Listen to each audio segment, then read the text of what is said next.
বুধবার সকালে মাদারিহাট থানার ভেতরে চাইল্ড কেয়ার কর্নারের বাথরুম থেকে এক যুবকের ঝুলন্ত দেহ উদ্ধার করল police. Alipurduar police super Y Raghubanshi জানালেন, ওই যুবকের নাম রাহুল রায়, বয়স আনুমানিক 20। তার বাড়ি জলপাইগুড়ি জেলার ভোরের আলো থানার আমবাড়ি ফালাকাটা পুলিশ ফাঁড়ির চেউলিবাড়ি গ্রামে। এই ঘটনায় চাঞ্চল্য ছড়িয়ে পড়েছে মাদারিহাটে। তবে কেন এই ঘটনা ঘটল? পুলিশ সূত্রে জানা গেছে, শিশুবাড়ির এক যুবক গত 7ই ডিসেম্বর থেকে নিখোঁজ ছিল।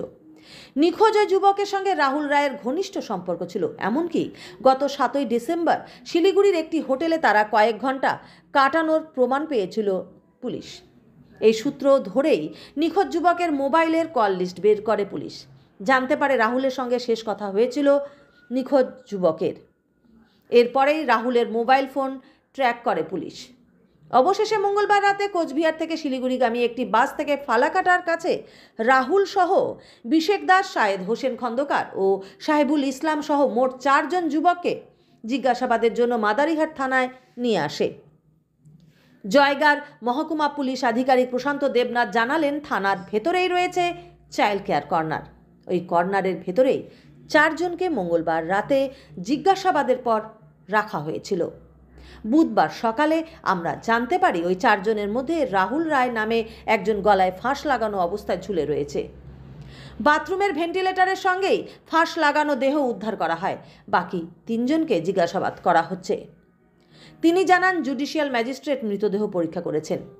বৃহস্পতিবার কোচবিহার মেডিকেল কলেজে মেডিকেল বোর্ড গঠন করে ময়নাতদন্ত করা হবে। ময়নাতদন্তের রিপোর্ট পেলে মৃত্যুর প্রকৃত কারণ জানা যাবে। মহকুমা পুলিশ আধিকারিক জানালেন, বুধবার সকালে বিশেক দাস নামের এক যুবক ডিউটি অফিসারকে খবর দেন রাহুল রায় বাথরুমে ফাঁস লাগিয়ে ঝুলে রয়েছে। এদিকে বুধবার সকালে খবর পেয়েই চলে আসেন রাহুলের বাবা গোপাল রায়। গোপালবাবু জানালেন, তার ছেলে বিয়ের কনে ও বরকে সাজানোর কাজ করে। গত রবিবার বেলাকোবা যাবে বলে বের হয়। মঙ্গলবার বিকাল 4টা নাগাদ ছেলের সঙ্গে কথা হয়। ছেলে বলেছিল, কোচবিহার থেকে ফিরছি, তবে বাড়ি ফিরব কি না বলতে পারছি না। তিনি জানালেন, তার ছেলের ছোটবেলা থেকেই মেয়েদের মতো চালচলন ছিল। চুড়ি শাড়ি পরতে ভালোবাসত। তবে বুধবার মাদারিহাট গ্রামীণ হাসপাতালে তার ছেলের পুরো দেহের জামাকাপড় খুলে দেখানো হয়। কোথাও কোনো আঘাতের চিহ্ন নজরে পড়েনি। জানা গেছে, শিশুবাড়ির এক যুবক গত 7ই ডিসেম্বর কলকাতা যাবে বলে বের হয়। এরপর থেকেই নিখোঁজ হয়ে যায়। পরবর্তীতে জানা গেছে, ওই যুবকের সঙ্গে শিলিগুড়ির একটি হোটেলে শিশুবাড়ির যুবক কয়েক ঘন্টা কাটায়।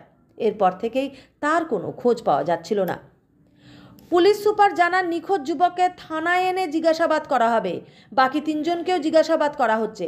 তিনি জানালেন যে যুবক নিখোঁজ ছিল, তাকে চালসার কাছে পাওয়া গেছে। আমরা তাকে জিজ্ঞাসাবাদের জন্য থানায় নিয়ে আসা হবে। এদিকে সূত্রের খবর যে ভেন্টিলেটরের সঙ্গে গলায় মাফলার লাগিয়ে রাহুলকে ঝুলন্ত অবস্থায় পাওয়া গেছে, সেটা মাটি থেকে অনেকটাই উপরে। টয়লেটের ফ্ল্যাশের উপর দাঁড়ালেও ওই ভেন্টিলেটরের নাগাল পেতে আরও কিছুটা উপরে ওঠার প্রয়োজন। আর দেয়াল দিয়ে উপরে ওঠার কোনো ব্যবস্থা নেই। কিভাবে এতটা উপরে উঠল সেটাও খতিয়ে দেখছে পুলিশ।